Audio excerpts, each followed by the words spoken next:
一场不下于俄乌冲突的危机正在印太地区悄然酝酿。日本继与英意联合生产下一代战机后，目前又与英国签订了备受各界关注的互惠准入协定。据报道，当地时间1月11日，日本首相岸田文雄在访英期间与英国首相苏纳克签署了一项互惠准入防务协议。根据协议的规定，两国可以开展更大规模、更复杂的军事演习，并允许双方在对方国家部署部队。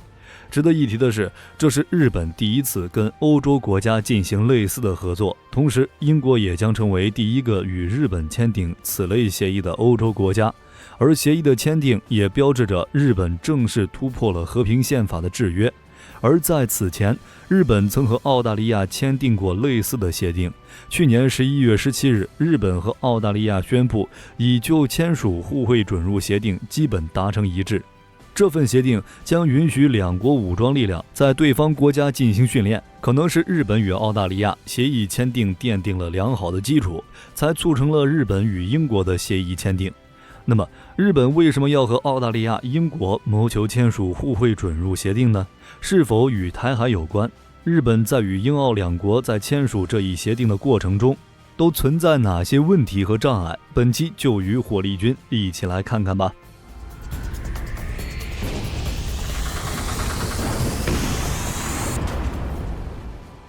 日澳互惠准入协定的签署，这个协定将是自1960年日本与美国签订美日安保条约以来，日本对外达成的第一个深度防务协定，也将是日本政府60年来首次允许美国之外的外国军队在其领土上行动。同时，这项协议的签订也让日本政府以此为模板，为与其他志同道合国家缔结协定奠定了基础。比如之后的英国，伦敦表示，与日本互惠协议的签订将确定英国对印度太平洋地区安全的承诺，旨在使两国的武装部队能够计划和进行更复杂和更大规模的军事演习和部署。这是自1902年英日联军对抗俄国以来，日本与英国之间最重要的防务协议。英国也将成为继日本准同盟澳大利亚之后，第二个与日本签署实现部队顺畅往来的互惠准入协定的国家。英日双方通过互惠准入协定，可能会建立一个合作更广泛的法律框架，以加强双方在安全保障领域的合作。因为迄今为止，英日两国军舰和战机的互访每次都需要履行复杂的外交手续，但随着防务协定的签署，双方军队的合作就能获得常规框架，今后在共同训练时或许会容易很多。据说，目前除了已经签订的英澳外，法国也有意与日本缔结。而日本如此积极谋求和澳大利亚、英国等国签署互惠准入协定，大概率就是想进一步突破和平宪法对日本自卫队等武装力量的限制。我们都知道，从二战结束以后，日本自卫队的活动范围受到了极大的限制。也就在最近几年，在安倍还活着担任日本首相期间，他解除了对日本自卫队和其他武装力量的一系列限制。由此，日本军备力量才得到了一定程度的释放，但这还远远不够。而若和澳大利亚、英国等国签署这样一个互惠准入的协定，便可以让日本自卫队在其他国家的领土上进行训练、演习，甚至驻扎，可以进一步释放日本自卫队的能力。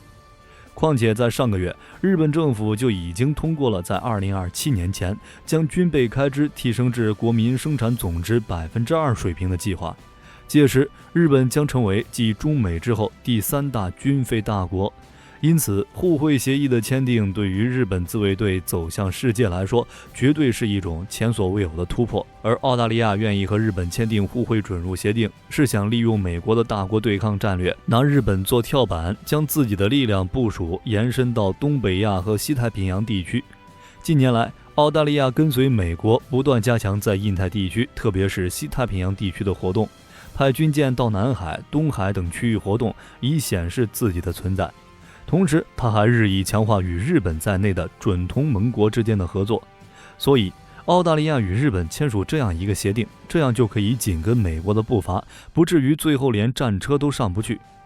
况且火力军听说日澳两国围绕互惠准入协定的签署是磋商了6年的结果，一来是双方就协议内容在不断打磨，二来是其两国内部声音与美国的态度问题。正如之前所说，日本把自卫队派向海外有悖于日本的和平宪法，只是在安倍活着担任首相期间，日本已经解除了日美安保条约等一系列的限制。既然没有任何法律上的障碍可以阻止日本派自卫队到其他国家活动，日本军部自然不愿意错过提升实力的机会。其次是美国的态度问题，美国自然是希望把澳大利亚拉到自己的战车上助推一把，理所当然，这样就可以让澳大利亚、日本跟自己一起共同对印太地区进行战略部署，以扩大自身对该地区的影响力。因此，在未来，美国的盟国和日本达成相关的军事合作可能还会更多。出于各种利益考虑，跟日本自卫队的互动估计也会进一步加强。再看英国，他能做出这一决定，一定也离不开自身利益的考量。近年来，欧洲国家在全球影响力本就在下降，在英国脱欧以及乌克兰危机爆发后，英国的影响力更是暴跌，而且其当下正深陷经济危机，这就进一步削弱了英国在全球的话语权。面对这样的局面，英国自然是想增加自身在国际上的影响力，而最直接的方式就是通过加强在世界部分区域的军事部署来彰显自身的国际存在。而当前的亚洲恰恰是如同乌克兰一样的全球热点地区，因此英国才会选择与日本签署互惠准入协定来维持自己的全球影响力。最关键的是，英日合作是有一定历史渊源的。对于此次英日两国签署的协议，英方评价称，这是1902年以来两国最重要的防务协议。正是在1902年，英日曾为了对付沙皇俄国签署了同盟条约，并且就在条约签署的2年后，日本海军就对沙俄发动偷袭，最终引发了日俄战争。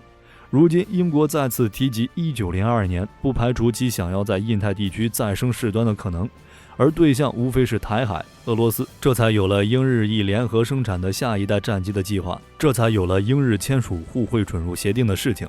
只是现阶段，英日两国在台海问题上应该不会做出太多过激行为，日英联手搅局对印太地区的影响力有限。毕竟今时不同往日，日本与英国的综合国力已经不足以支持其主动挑起事端，因此其背后的关键还是在于美国。当然，最关键的是，虽然日英同盟和互相驻军在实力上构不成太大的威胁，但其带来的影响可一点也不弱。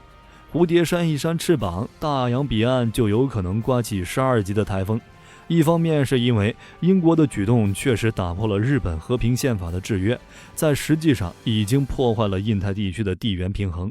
这很可能会改变现有的国际关系。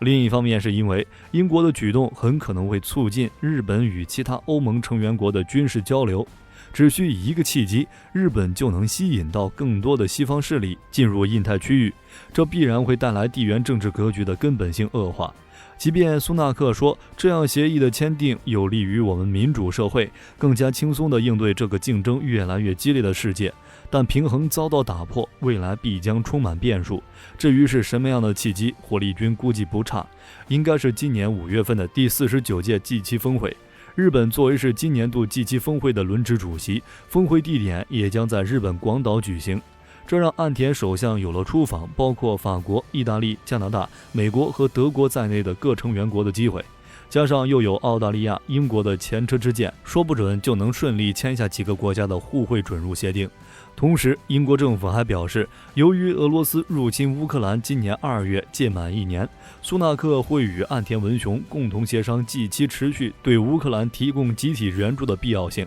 看样子，英国是不愿意放过任何一个提升自身国际影响力的机会。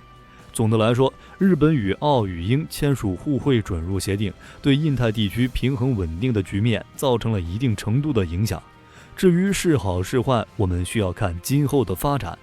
好了，本期视频内容就到这里，大家是什么看法？欢迎在评论区留言，我们下期再见。